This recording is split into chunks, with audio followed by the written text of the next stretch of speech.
तो चलिए आज निकलते हैं भारत के एक बड़े ही मजेदार सफर पर, इसके राज्यों और राजधानियों को जानने के लिए। ये सिर्फ नामों की एक लिस्ट नहीं होगी, बल्कि हमारे देश की जो विविधता है ना, उसे समझने की एक छोटी सी कोशिश है। तो तैयार हो जाइए। अच्छा, इस सफर पर आगे बढ़ने से पहले एक बहुत ही बेसिक सा सवाल। क्या किसी को पता है कि आज की तारीख में भारत में कुल कितने राज्य हैं? तो इसका जवाब है 28। जी हाँ, भारत में पूरे 28 राज्य हैं और आज हम इन्हीं में से कुछ खास राज्यों और उनकी राजधानियों की सैर करने वाले हैं। तो हमारी ये यात्रा शुरू हो रही है देश के उत्तर और पश्चिम से, मतलब एक ऐसा इलाका जहां पहाड़ भी हैं, मैदान भी हैं और रेगिस्तान भी, सब कुछ एक साथ। तो उत्तर में सबसे पहले चलते हैं पहाड़ों की तरफ। खूबसूरत हिमाचल प्रदेश, जिसकी राजधानी है शिमला। फिर थोड़ा और आगे बढ़ें तो आता है उत्तराखंड और इसकी कैपिटल है देहरादून। और हाँ, मैदानी इलाकों में भारत का सबसे ज्यादा आबादी वाला राज्य उत्तर प्रदेश, इसकी राजधानी तो लखनऊ है।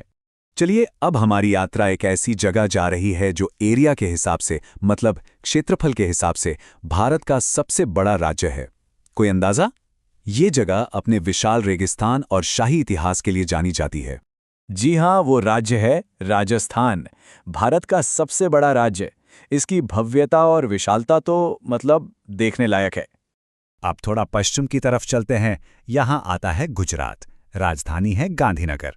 और फिर भारत की फाइनेंशियल कैपिटल मुंबई, जो महाराष्ट्र की भी राजधानी है।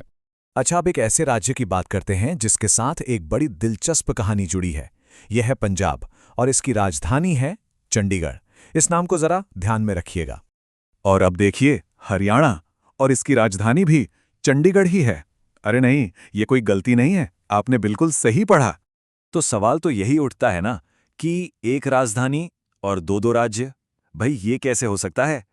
ये वाकई हमारे देश के भूगोल की सबसे अनोखी चीजों में से एक है। तो इसका जवाब ये है कि चंडीगढ़ शहर सिर्फ पंजाब और हरियाणा की राजधानी ही नहीं है, बल्कि ये खुद में एक यूनियन टेरिटरी यानी केंद्र शासित प्रदेश भी है। है ना बड़ा ही अनोखा एडमिनिस्ट्रेटिव सॉल्यूशन?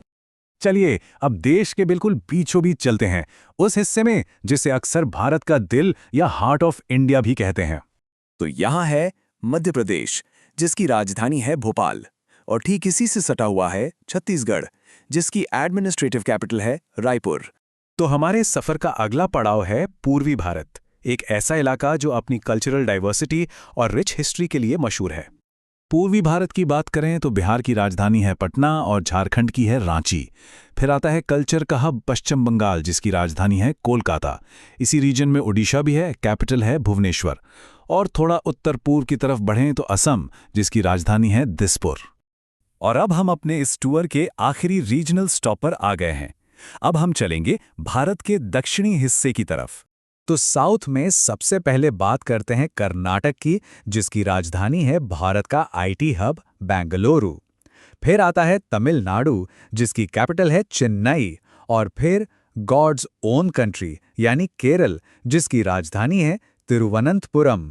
तो हमारी ये यात्रा अब खत्म होने वाली है, लेकिन खत्म करने से पहले जिक्र करते हैं भारत के सबसे छोटे राज्य का। एक ऐसी जगह जो अपने शानदार बीचेस और वाइब्रेंट कल्चर के लिए पूरी दुनिया में फेमस है, और वो राज्य है गोवा।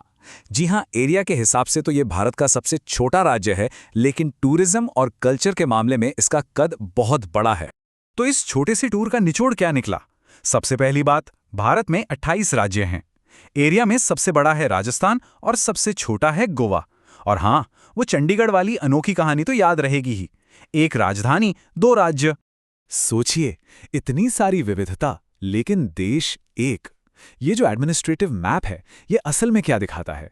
ये सिर्फ बाउंड्रीज और कैपिटल्स का कलेक्शन नहीं है, ये तो कल्चर्स, भाषाओं और इतिहास का एक खूबसूरत संगम है। और यही सब मिलकर भारत की अनोखी पहचान बनाते हैं। इस पर सोचिएगा जरूर।